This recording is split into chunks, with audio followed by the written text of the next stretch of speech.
Stay spoken, stay spoken, stay. Stay spoken, stay spoken, shred.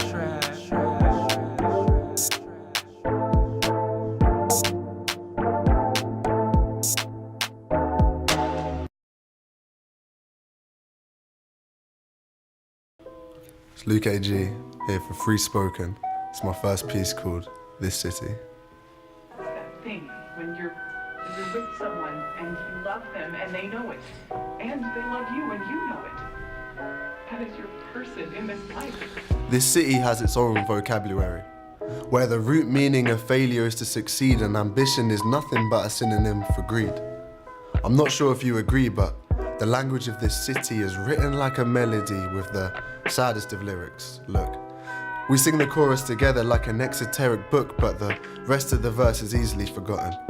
The chorus is the only thing we have in common, but you can find interpretations, graffitied in the tunnels of Waterloo Station.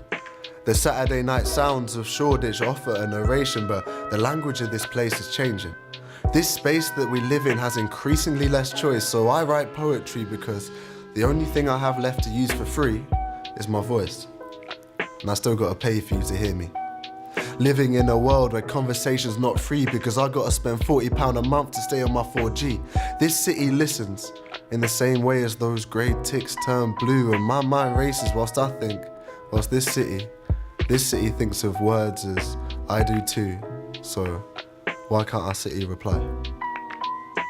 Thank you.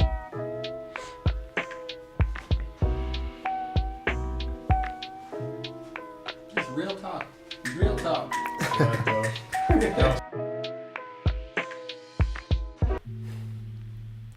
University's supposed to be the promise of knowledge, but that's become secondary to the pursuit of profit. Lecturers are motivated by paychecks rather than you. That's why they don't really care if you graduate with a 2.2, because they just raise the tuition fee to like 9.2. Too many online lectures and not enough one-on-ones with professors, so I'm sharing my halls with 22-year-old freshers who only care for the session. So they don't feel the pressure when they're told that uni is for more than just leisure. But to be fair, why shouldn't it be?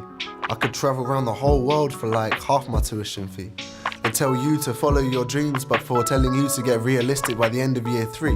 So you're overqualified for this, but underqualified for that. So try entry-level schemes at the bottom of the rank. And people laugh at what I say like I'm trying to be funny, but if my education is a product, I want value for money. If my lecturer skips class, I don't want an email to be read. I want money back or reimbursement instead. Because if I skip class, I get marked down in red, even though I'm learning more just reading in bed. Get like 5 hours a week because I'm in 3rd year. I call that getting ripped off. They call that independent learning. University's supposed to be where you stop being a sheep, but I still feel stuck in the herd. Feeling outspoken only because my ideas aren't being heard.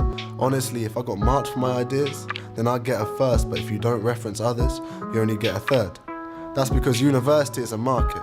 As soon as you're enrolled in it, you're just another target. That's why nightclub owners are laughing, because alcohol is the recipient of your maintenance loan, which you spray away on blow to distract you from the woes of not really knowing where you're going. And for many of us, we feel quite alone because we're missing home, but why shouldn't you? You're only 18 years old and you've been tricked and convinced that having a degree is gold, and why do you disagree with what you've been told? You've been listening to teachers since you were 4 years old. You, like I, have no idea about the reality of this nation. We think our place in society is on school registration. Yeah, we can all write essays but can't hold conversations, so we're all victims of academic inflation. Because we would have been content with our GCSEs, but they said to get a job then you need a degree, so now I'm 50k in debt at university. Which is basically another system of slavery, that to do well realistically you have to owe money to loans companies. Or at least this is what you're led to believe by big businesses selling the idea of graduate schemes. So instead of following our passions, we give in and follow the fashion of hoping and praying on a UCAS application. And if we get in, we feel all this elation for the work we put in or the time that we waited. 3 years later, we look back upon all the time that we wasted. And I'm not telling you don't go to university, I'm just asking you before you do. To what degree is a degree the key to unlocking your dreams? Because so many of us were talked out of chasing our dreams by teachers telling us that they are obscene. They say, love your ambition, but it is just a dream. You do much better if you go and get a degree.